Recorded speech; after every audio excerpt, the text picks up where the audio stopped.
What if I told you that the most famous love story in the world did not fail because of love, but because of hate? This is not just a story about romance.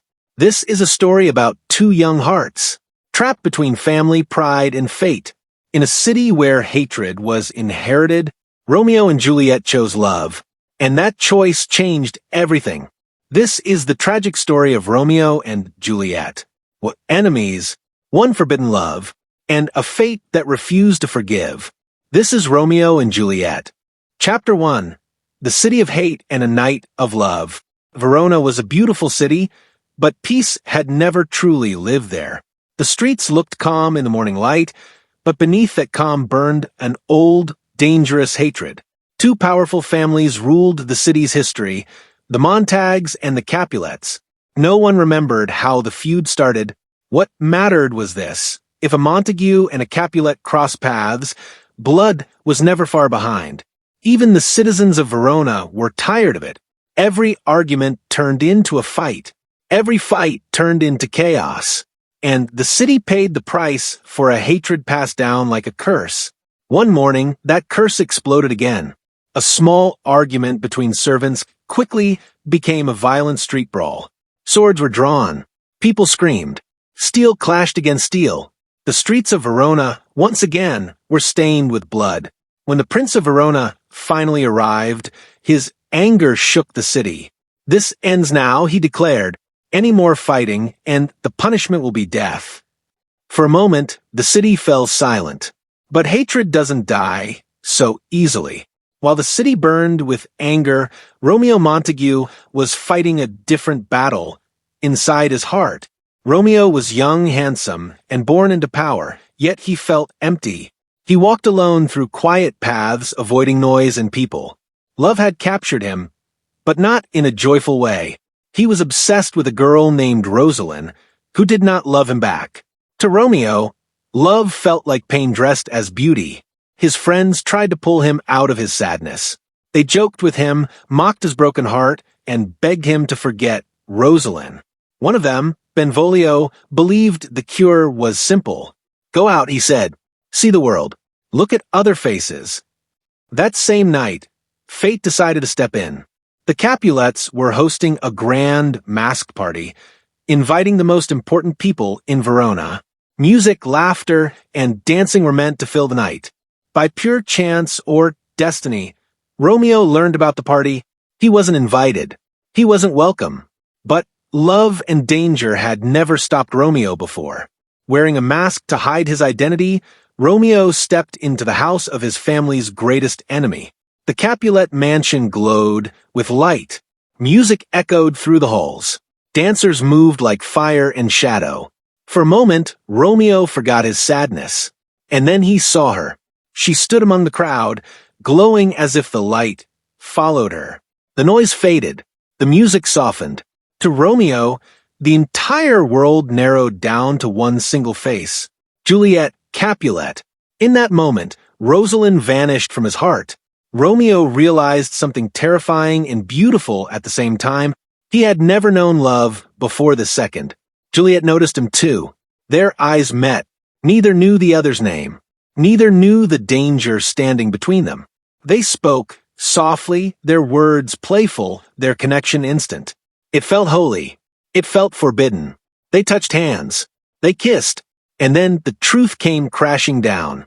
Juliet was a Capulet. Romeo was a Montague.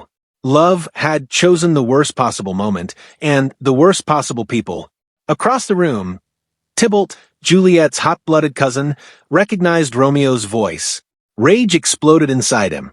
He wanted Romeo dead, right there, right then, but Lord Capulet stopped him, refusing to stain his party with blood. Tybalt didn't forget. He promised himself revenge. That night, Romeo couldn't leave. Even after the party ended, even after the lights dimmed, his heart remained behind. He climbed the walls of the Capulet garden, risking death just to be close to Juliet again. And then, above him, she appeared on the balcony. Juliet spoke into the night, unaware that Romeo was listening. She cursed his name, not because she hated him, but because she loved him. "What's in a name?" she whispered. "A rose would smell as sweet by any other name." Romeo stepped forward. Their conversation was soft, dangerous, and honest. They spoke not like strangers, but like souls that had known each other forever. Fear surrounded them. Fear of discovery, fear of death, but love spoke louder. By the end of the night, a promise was made. If their love was true, they would marry in secret. As Romeo walked away, the stars above Verona watched silently. They had seen many lovers before, but these two were different, because their love was already standing on the edge of tragedy. What enemies, one secret love, and a city where hate always demands a price. Chapter 2. Love, Blood, and the Tragic End. The morning sun rose over Verona, but peace did not. While the city woke to another ordinary day, Romeo and Juliet carried a secret powerful enough to change everything. Their love was no longer a dream whispered in the dark. It was a decision, dangerous, bold, and irreversible. Romeo ran straight to Friar Lawrence, a wise man who believed that love could heal hatred. When Romeo confessed that he loved Juliet, a Capulet, the friar was shocked. Just a day ago, Romeo had cried over another girl. But Friar Lawrence saw something deeper. If this love is real, he said, perhaps it can end the war between your families. That same day, in a quiet room far from the city's noise, Romeo and Juliet were married in secret. No music, no witnesses, just two hearts promising forever in a world that would never allow it.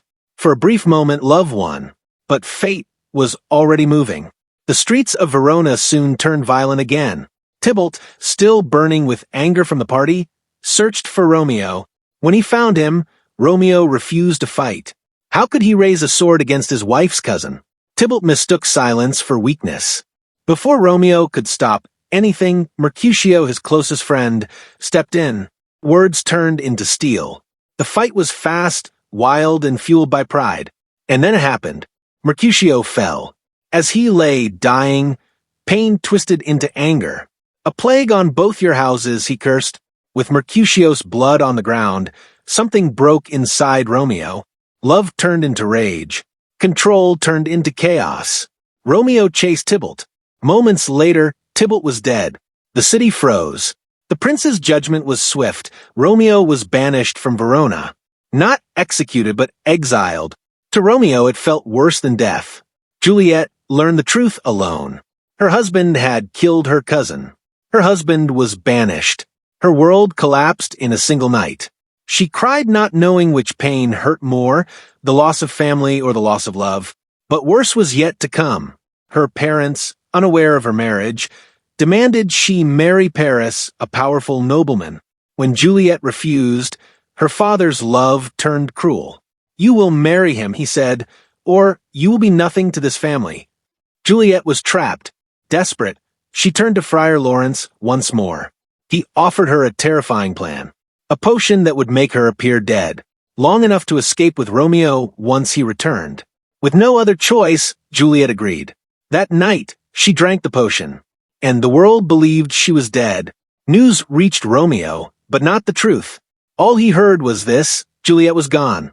Crushed by grief, Romeo bought poison and returned to Verona, ready to die beside the woman he loved. At Juliet's tomb, he found Paris and killed him in blind despair. Then Romeo kissed Juliet one last time. I choose you, he whispered, and drank the poison. Moments later,